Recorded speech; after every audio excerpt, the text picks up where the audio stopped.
Welcome everyone to Daf Yomi 1 week at a time. This is Masechet Chullin, and today we are going to be reviewing Daf 61 through 68.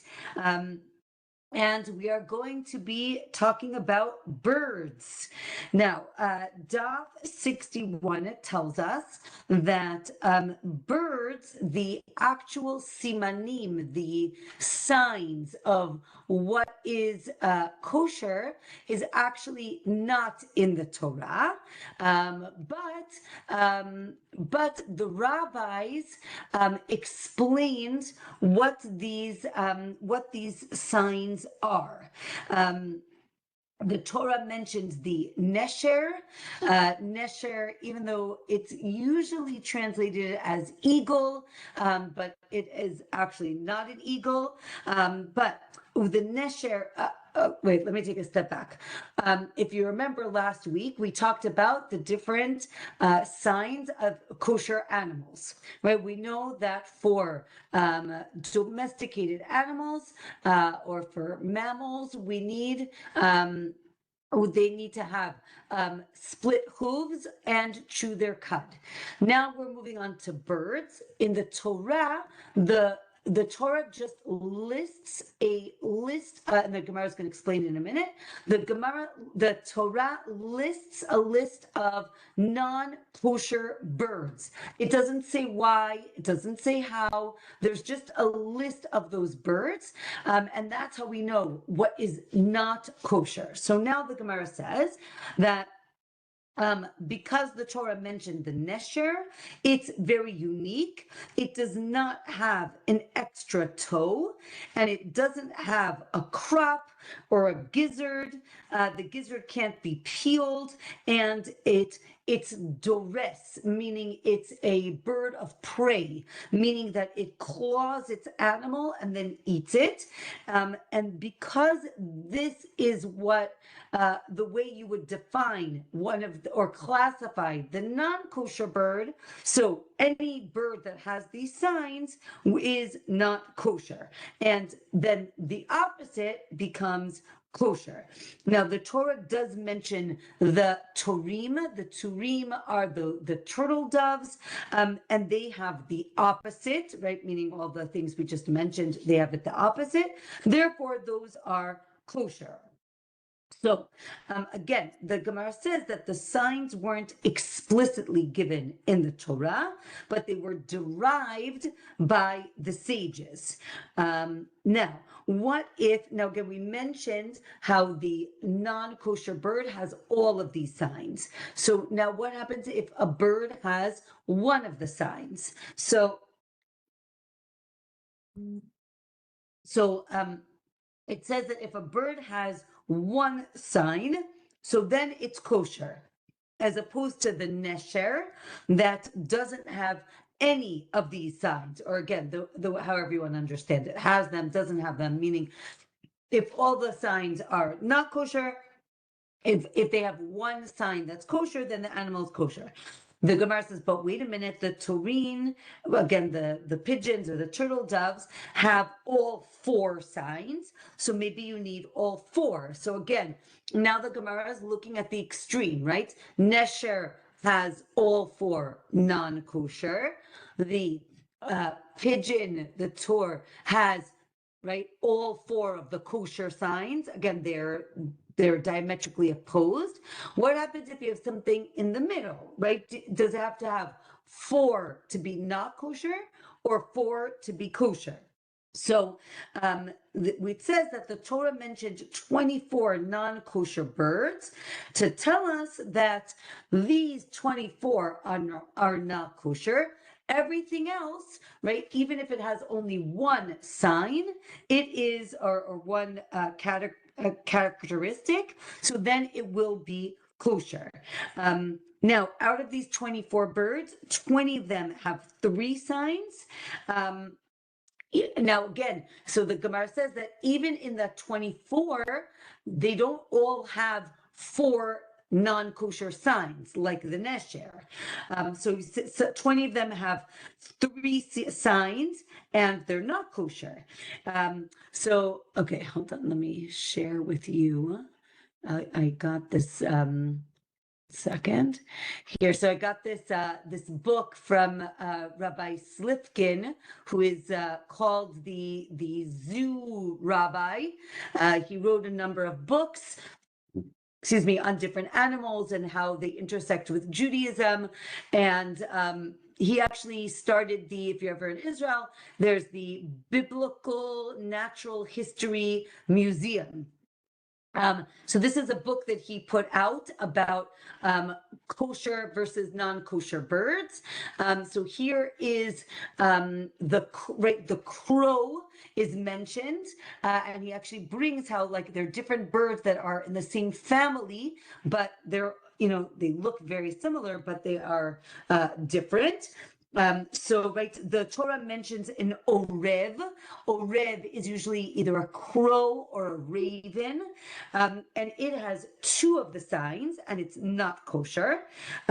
So then we say again, anything on the list cannot be eaten, and if it's not on the list and it has any one of these signs, then it is kosher.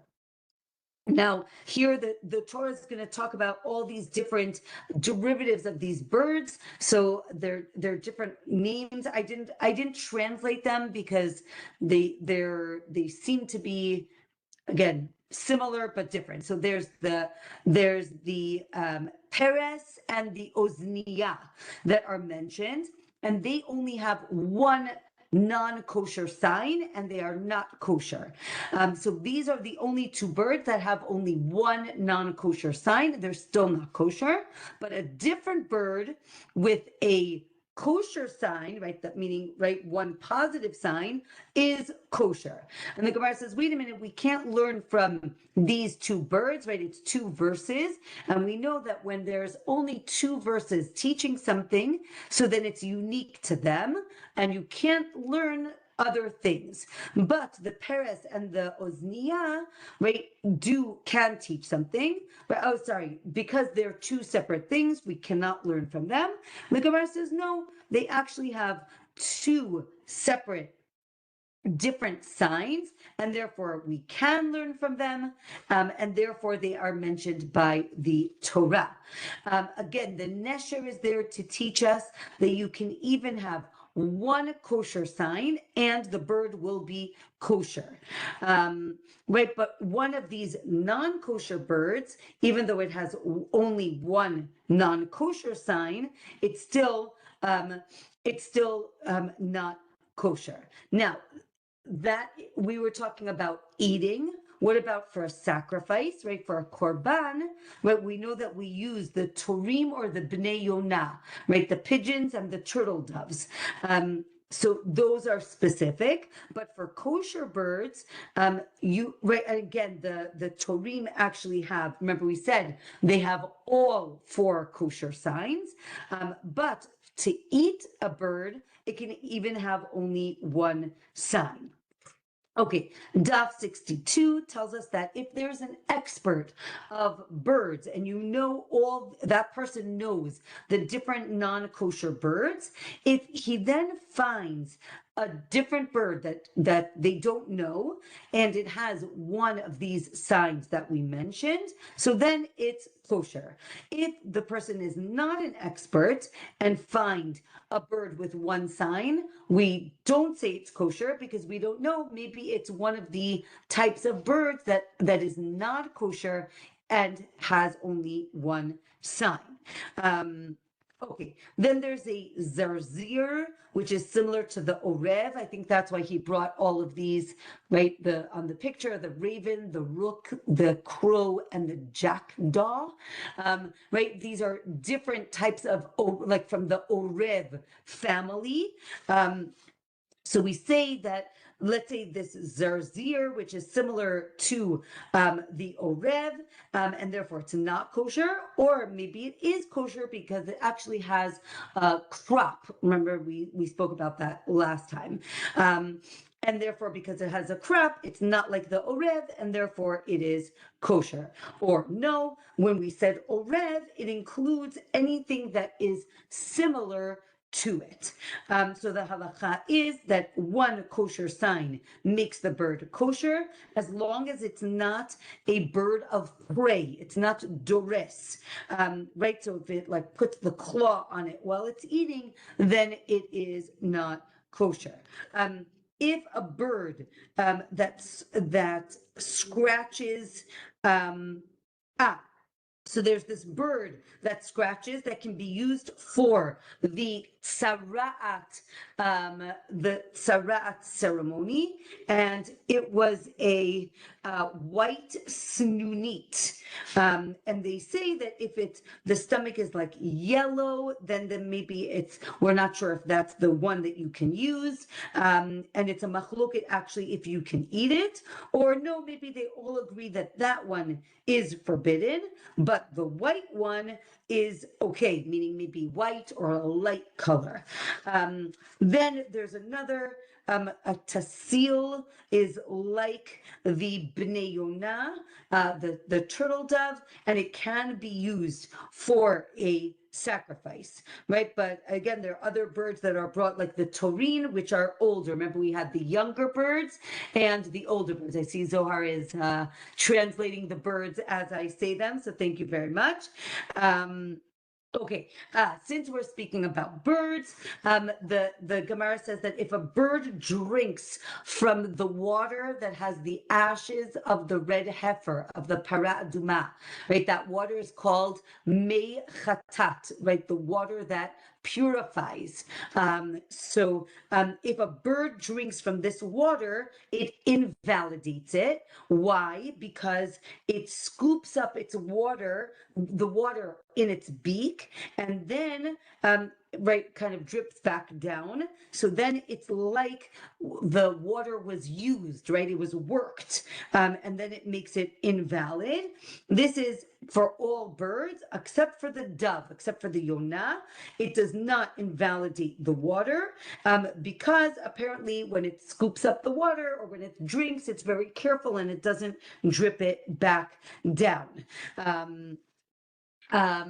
Okay, then since we're talking about the leprosy ceremony, the tzara'at ceremony for afterwards, for after you finish the purification process, or during the purification process, it says you have to use the ezov to dip it into the water. You can't use types of an ezov. You have to actually use just something that's called ezov, right? But for a bird, right, even though it says torin, you could use other birds that are like the torin, right? Because again, their names are similar. Or maybe it depended on where. The reason I didn't write all the names in English, because the Gemara says sometimes it's named like this, but it could refer to this. So I saw Leah had asked about this Rabbi Slipkin, actually goes through each one of these names and identifies what these birds are. So you can see it at the Biblical Natural History Museum.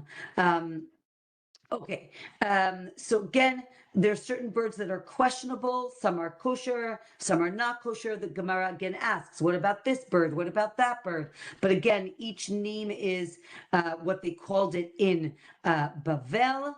And the Gemara says on Daf 63 that birds with similar names, right? The Gemara explains which type is kosher and which type isn't. Right here, to me, these birds look very, very similar, and the Gemara basically identifies what all the birds are. Since we're speaking about birds, the Gemara talks about the shalach bird, which is not kosher. It actually like scoops up fish in its mouth. Then the Gemara talks about the duchifat. The duchifat. Oh, that's a little too much. Hold on. That's a great idea, Ilanit. We should definitely go to the museum.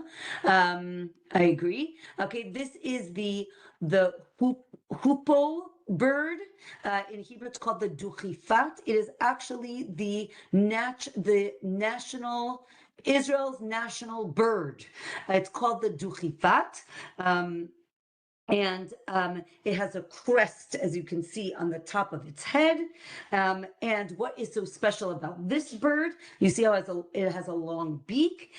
It was said that this is the bird that guarded and brought the shamir, the worm or insect, to the temple, to the Beit HaMikdash, to cut the stones. If you remember, the stones of the Beit HaMikdash were not allowed to be cut out with metal, and therefore there was this special worm or insect that could cut it. The duchifat was the bird that brought it to the Beit HaMikdash. Okay, again, different birds that are mentioned. Some are not kosher, some are kosher. It says that it depends on the minhag of the place, meaning different places called different birds by different names. So whenever you go to a new place, you have to ask, what birds are kosher? What can you eat? Another bird is called the tinshamet. Some say that it is the owl. But again, the word is used in reference to birds, but also in reference to shratzim, like creepy crawly things. So the Gemara says, you're right, there were two different animals with the same name. One was a bird, meaning the owl, and one was a creepy crawly sheretz. Another is a bat, also not kosher. Then there's another bird called the rachan, that when it makes this like squeaking noise, when it's sitting on the ground, it means that the Mashiach is coming. So what is this bird? We're not sure. And then once this racham, this was great. So the Gemara says, really? That's what it means? The Mashiach is coming? Well, once there was this rachan and it did this, and then a stone fell on its head and it died. So like, where's the Mashiach? So the Gemara says, yeah, the stone fell on its head because the bird was lying. I didn't know birds could lie, but apparently it was lying. Okay, we talked about the orev. Again, the orev is this black raven or a crow. There's another name for a lighter bird, and there's another one that looks a little bit more like a pigeon. The chasidah, like chasid, pious. Chasidah is a stork, and it's called a chasidah because it does kindness for the other birds. So it's called a chasidah. Okay, and again, we said that there are 24 non-kosher birds. There are two lists, one in Vayikra and one in Dvarim. In Vayikra, there are 20 mentioned. In Dvarim, there are 21 mentioned, but obviously, because, we need things to be complicated, they're not the same list. And therefore, together they make 24, but don't worry, the Gemara is going to say, is it really 24? So now, one second. So the Gemara says, also, a bunch of them sound very similar. So that's number one. And after some of the birds, it says, liminehu or limina, which means this bird and its species, right? Other birds that are, I guess we would call it, right, cousins or related to that bird.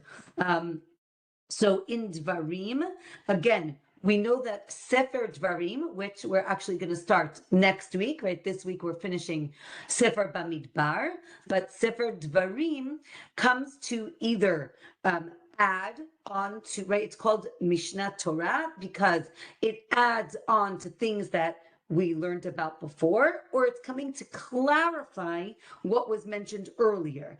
And because of this, so the Gemara mentions 4 birds and the question, of course, is, are they four different birds or are they the same? Now, this is really about the buzzard.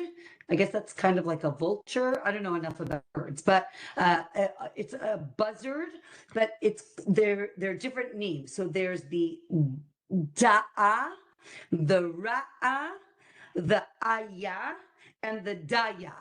Okay, so right, the words sound very similar. So the Gemara tells us that da'a and ra'a are the same bird, and aya and daya are also the same bird, meaning four names, two birds.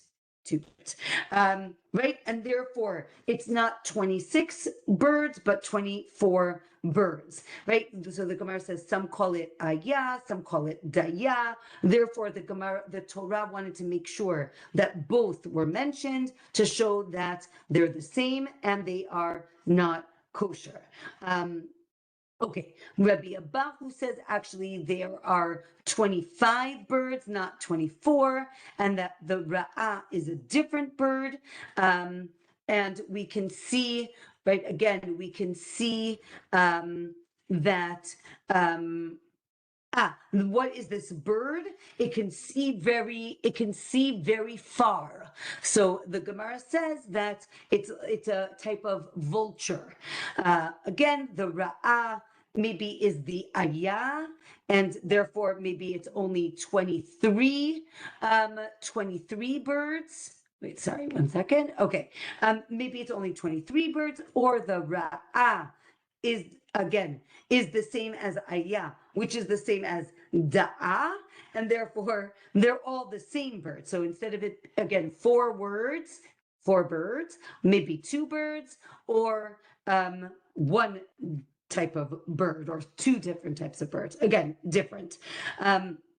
Since we're talking about birds, right, the Gemara says there are 100 different types of birds in the East that are not kosher, and they're all types of the ayah. There are 700 non-kosher fish and 800 non-kosher grasshoppers. And now we're going to do general, right? So the Gemara says there are many more non-kosher behemoth, right, mammals. Therefore, the Torah mentioned just the kosher ones and not the non-kosher ones.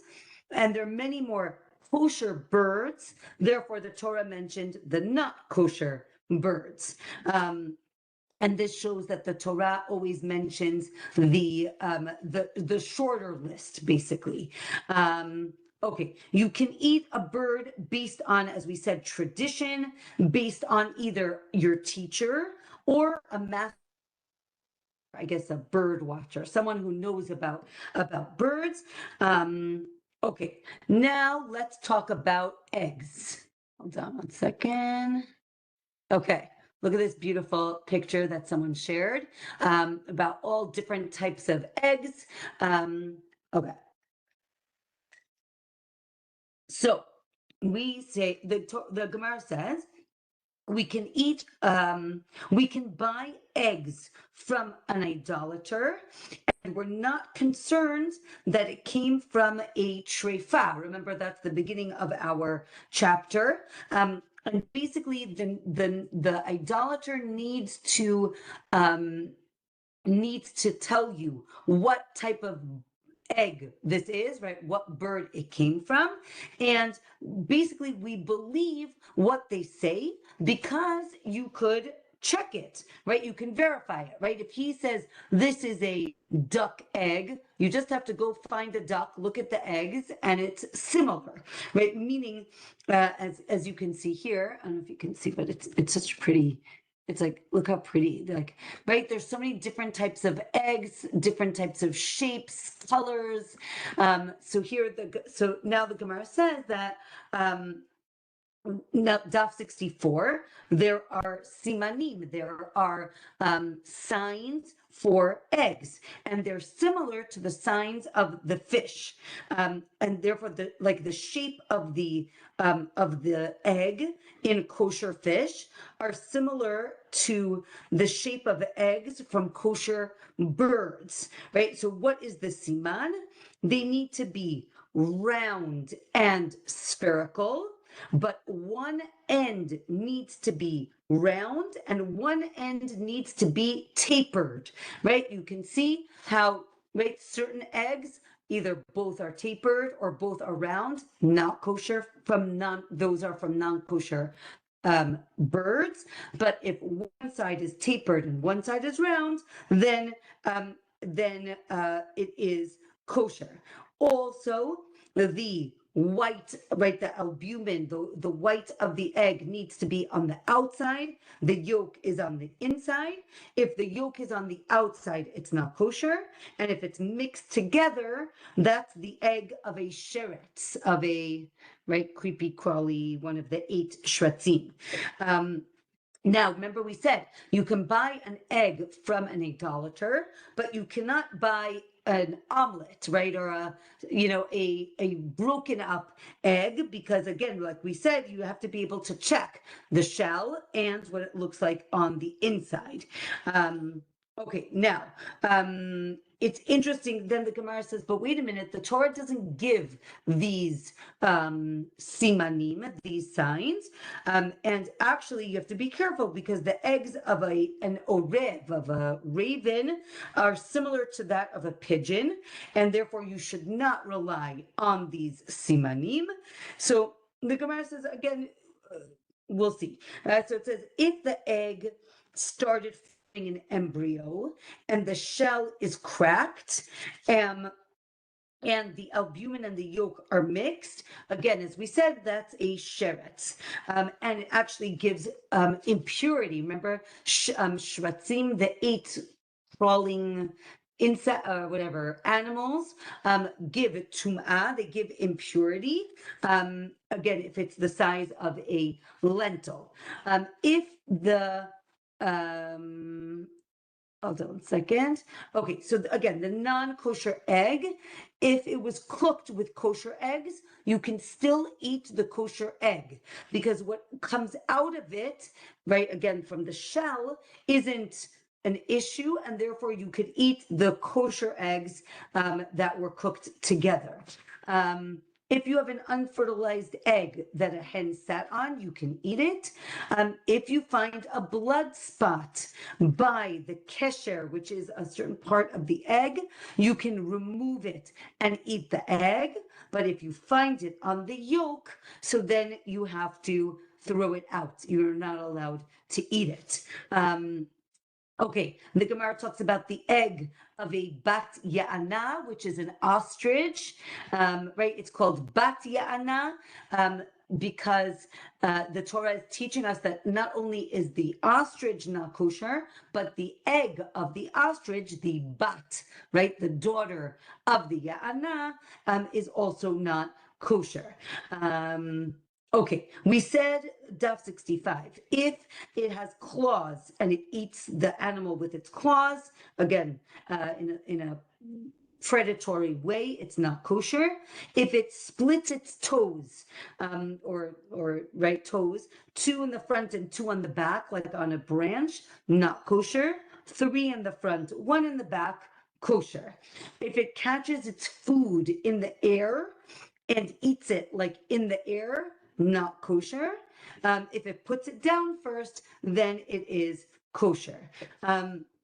If it lives with other non-kosher birds, not kosher. If it lives with kosher birds, kosher. This reminds me of, right, birds of a feather live together. Is that a thing? Right? So, right, so if it lives together with, if you don't know what this bird is and it lives with the kosher bird, so then it should be fine, as long as it looks like it.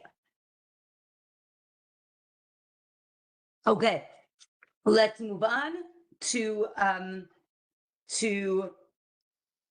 grasshoppers.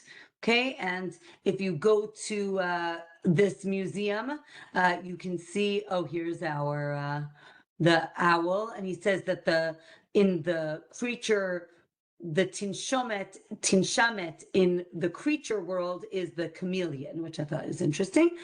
Here are grasshoppers.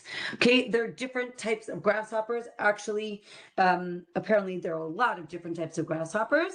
So to make it kosher, Again, if you want to eat them, they are available at the museum.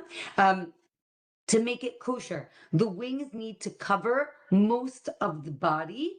Now, the Gemara asks lengthwise or circumference-wise, and the answer is yes. And therefore, you need both lengthwise and circumference need to be covered by the wings. And it needs to have jumping legs, right? Those are the big legs. The Gemara says, what if right now the jumping legs didn't grow in yet, but it's going to grow? That's called a zachal, and it is kosher, and you can even eat it now, even though it doesn't have the jumping legs yet. So again, to remind us, right, again, it says they have to have 4 legs plus 2 jumping legs.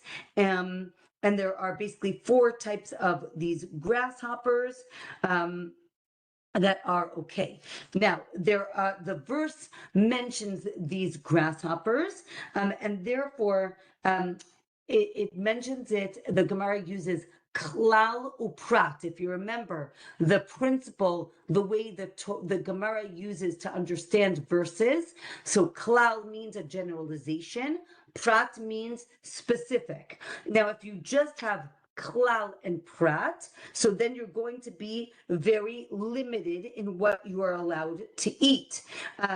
But, right, then the Gemara says it adds that if it has a bald head or a fuzzy head or a tail or maybe a long head, those would be included as well, right? Or it has to be called a chagav, which is another name for grasshopper, and it has to have all 4 of these characteristics. And if it has the 4 main characteristics, but then a bonus one, so like a tail, a fuzzy head, a long head, a bald head, it's still kosher. Daf 66, they argue about the long head, again, using halal and prat. Maybe it is excluded. Then the Gemara says, well, actually, there's another generalization. If that's the case, then it becomes klal, prat, klal, which is another principle or tool. When you have this tool, it now comes to include more things. And therefore, it includes the long head. And therefore, again, you need to have the 4 main signs. And if you have different bonus ones, then it is okay. All right, let's go to fish. The Gemara talks about, I think that's it for my pictures. Oh, here's the long head. It looks like a praying mantis, but here's the one with the long head.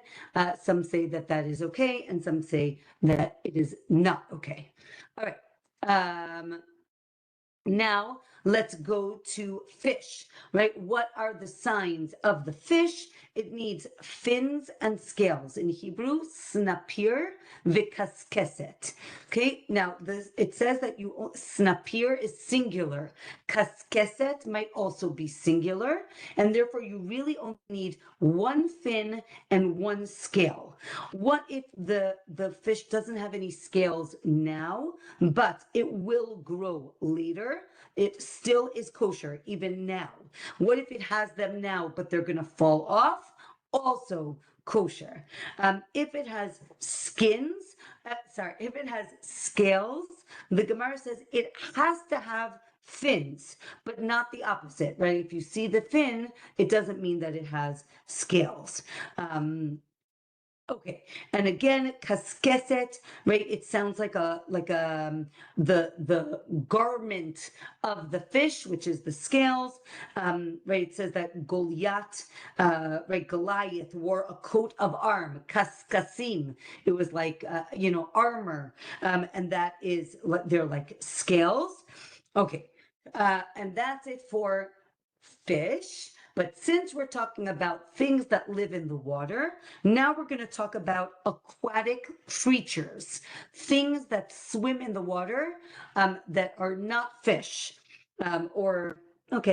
like basically think like gnats and, well, you'll see in a minute. So aquatic creatures, what's called sheretz hamayim, things that crawl around in the water.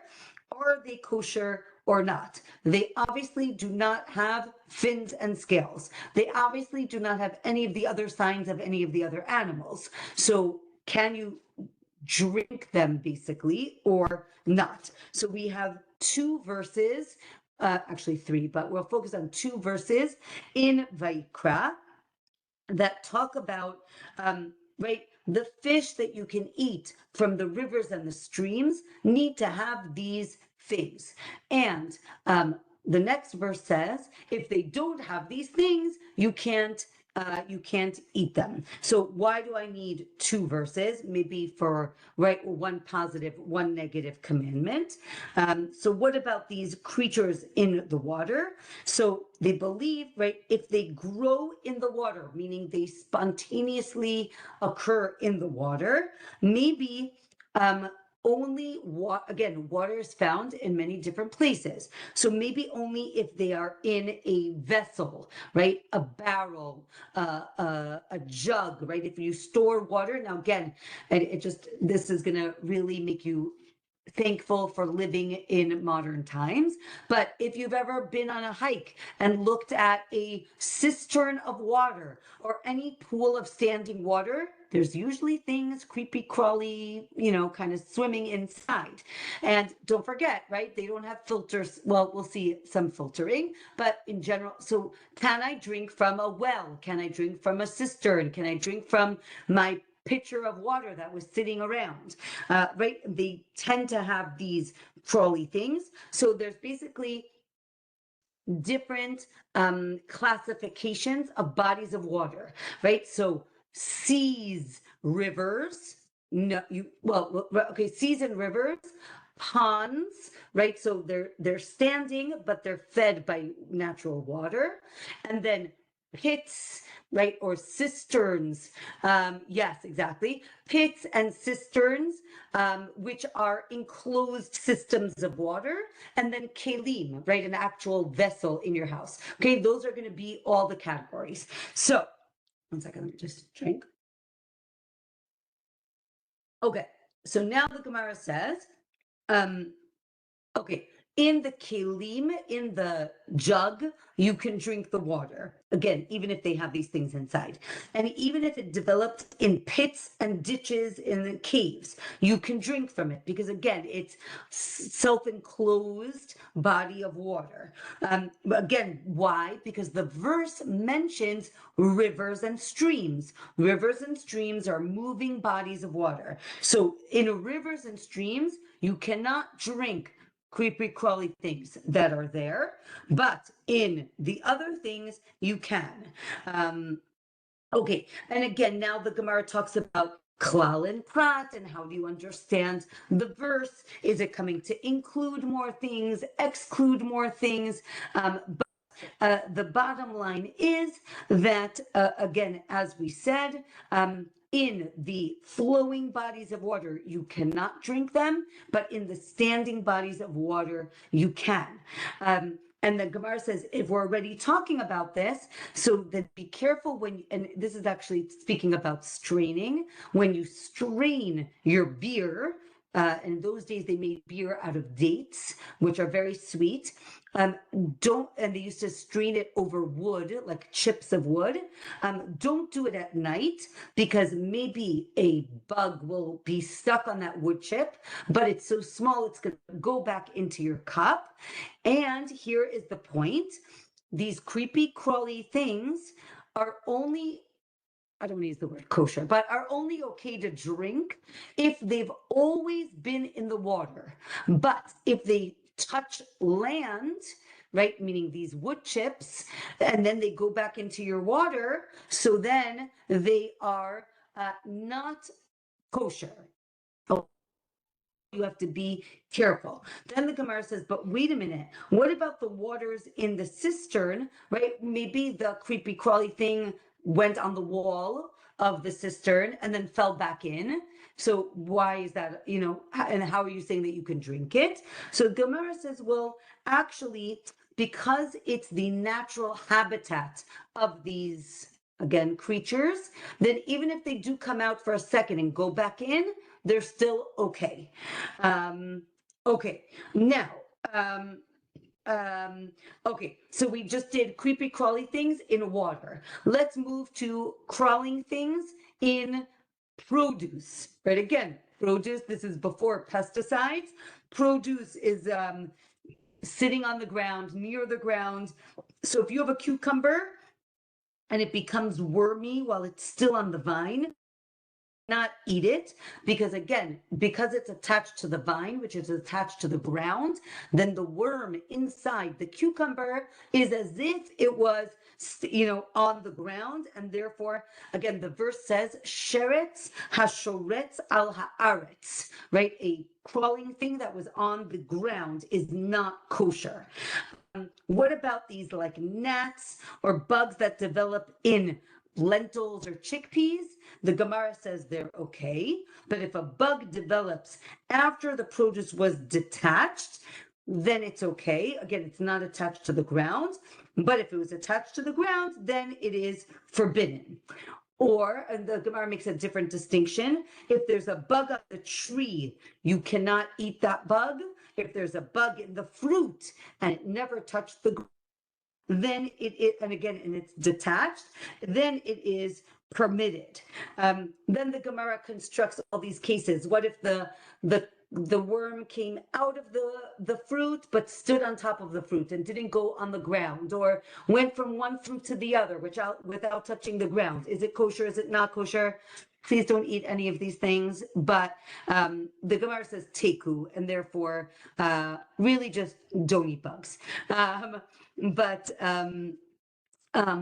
Again, this concept of if it developed inside, it might be okay. If it came from the ground and then, attached itself to the produce, where the Gemara then talks about bugs when you open up an animal. What if there are bugs in the lungs or in the liver? Not kosher. It's really just bad things. And since we're talking about creepy crawly things, so the Gemara talks about the verse that says that all of those things are not kosher. It says anything that walks on its stomach, right? That's the snake. An earthworm, not kosher. Anything that walks on four, that's the scorpion. Again, not kosher. It includes also beetles. It says if it has a lot of legs, that's the centipede, or anything like any of these types of creepy crawly things. And to finish this chapter, the Gemara discusses the Leviathan, right? The Leviathan. The Leviathan is this mystical end of the world fish, and it is told that it's going to be very special. So the Gemara tells us that the Leviathan is a kosher fish. It has mighty scales and a huge huge fins. Therefore, it is kosher, and don't worry, you will all be able to partake of the Leviathan. Okay, next. That is the end of the third chapter of Elu HaTrefot. Now we are going to be discussing shchita. Well, you'll see. Okay, so Daf 68, the new parak starts that if an animal is giving birth, it's having difficulty giving birth, and the fetus, this is not for faint of heart, by the way, if the fetus, one limb out of the mother and then brings it back inside, then when you let's say you slaughter the mother, and I guess the bird didn't come out yet, the animal didn't come out yet, then when you shech the mother, the fetus is permitted to eat because of the shechita of the mother.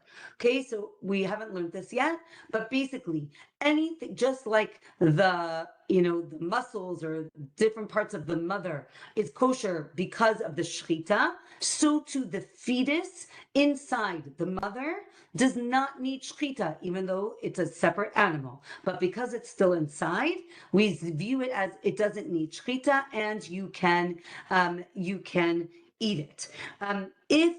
So that was a limb. If the head comes out, even if it went back in, it needs its own shchita. It's as if it was already born, therefore it doesn't work.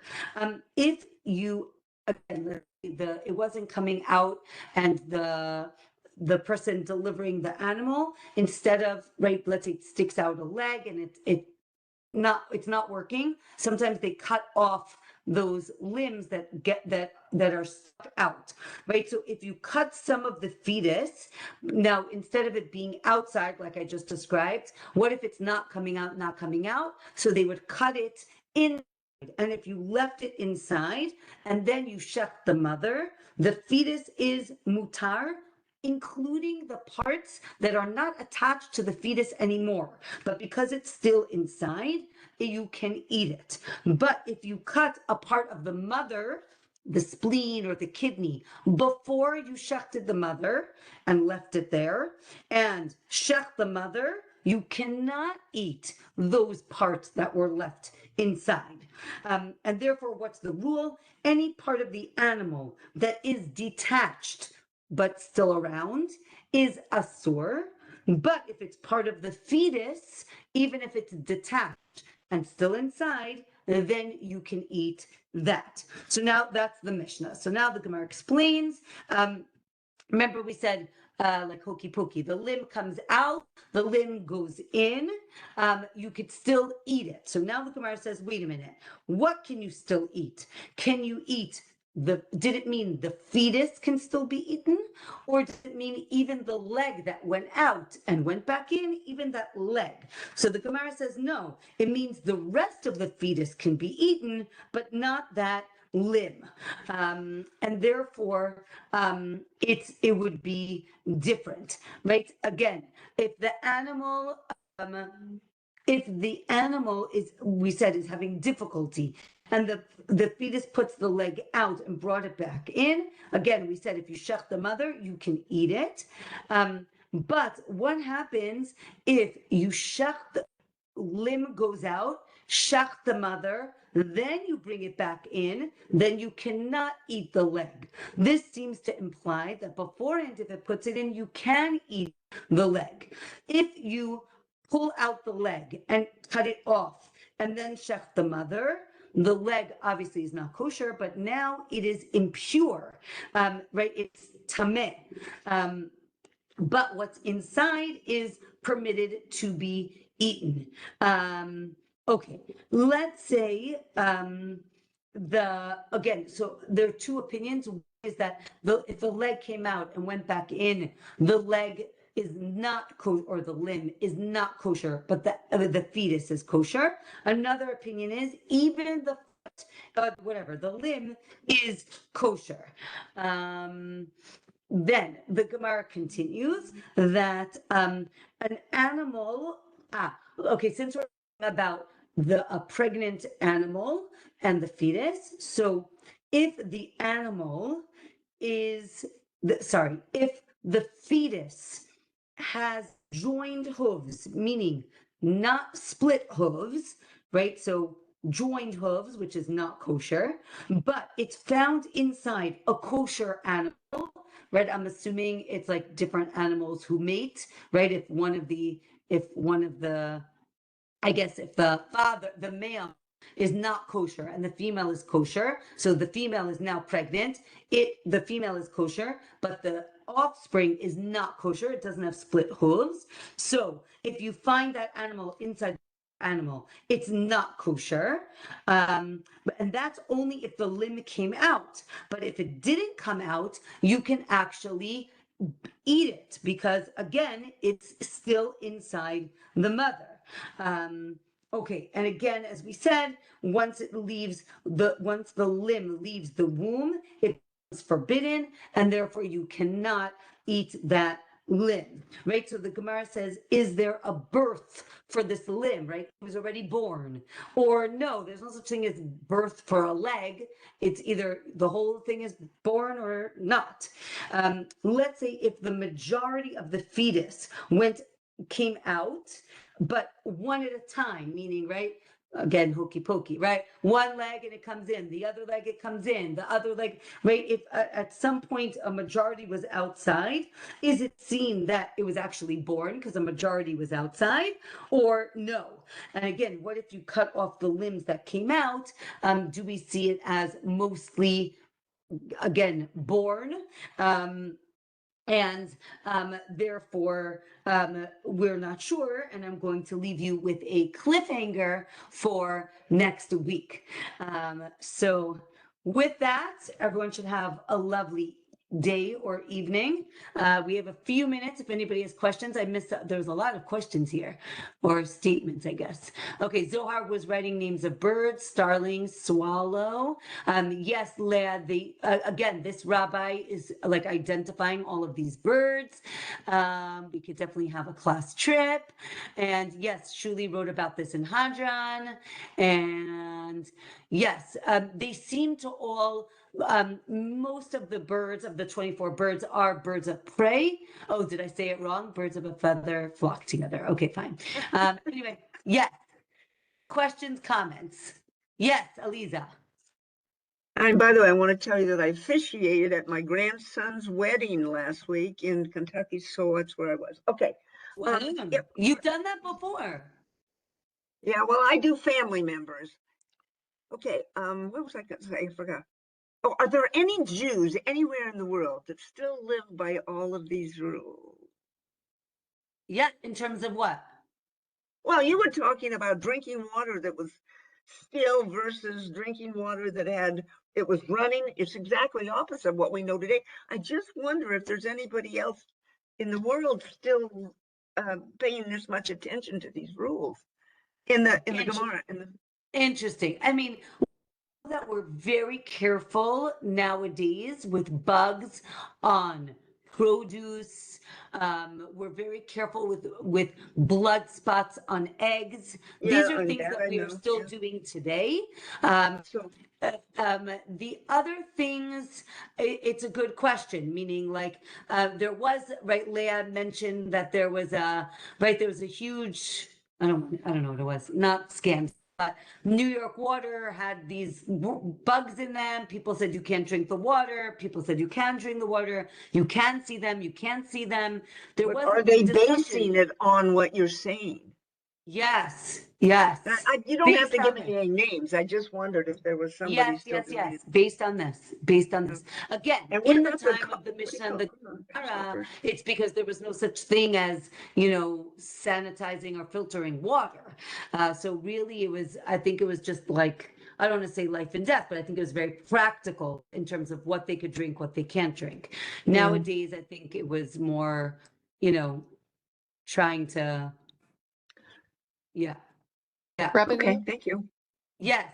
Could you just review what you were saying about the fins and the scales on the fish? Because my understanding from what I heard, well, I just thought that swordfish were not okay because they started off having fins or scales, but then didn't have scales. Did I misunderstand you, or is that a different thing? Not sure about swordfish. We did discuss that if the scales were going to grow or if they fell off, it would still be kosher. But I don't know about swordfish. I do know, like, when you go to a different country, right, people will ask, what are the, right, because fish, in different regions. So you ask, oh, what's the name of the kosher fish here? Do they have fins and scales? I don't know enough about swordfish. I'm sure the book, once I can open up the book. I know the swordfish are not kosher, but I just thought it was because they lost their scales. Oh, interesting. They have skin. Don't they have skin? Yeah, they have skin once they grow up, but apparently they have scales when they're smaller. So I always thought that the problem was that if you lost your scales and when you grew up, that was no good. I think they had skin. They had scales in the water, but as soon as they left the water, the scales retracted or disappeared somehow. Yeah, I'm not sure. That's what I've been told. Swordfish. Hold on 1 second. Page 100. Hold on 1 minute, please. Let me see what it says. Oh no. comment, 1 second. 100, hold on. Enter. No. Okay, hold on a minute. This is great. Fish. Swordfish. Here, hold on a minute. Here, I told you he's very good. Swordfish. The Gemara mentions a fish as being kosher, even though no scales are on it. Hold on a second. In Orthodox circles today, it's widely believed that the swordfish is unequivocally not kosher and has only ever been eaten by conservative Jews, interestingly, but this is a myth. In 1933, a list of kosher fish published by Orthodox rabbis actually said it included swordfish as being kosher. But hold on a minute. The swordfish is one of the most extraordinary fishes in the sea, one of the largest. Okay, and it has the sword. 1 second. It's okay. So then he tells, swordfish, marlin, sailfish, spearfish. Okay, different kinds. Hold on a minute. If the swordfish were to be non-kosher species, then the Talmud would not describe another billfish as being kosher to mislead people. So it says that. Here, right, the Talmud represents this certain fish, an achsaftia, as an example of a fish that is kosher, even though it doesn't have scales. The reason that it gives is that the fish is born with scales, but sheds them when it's taken out of the water. Very good. As we'll see, so it says, hold on a minute.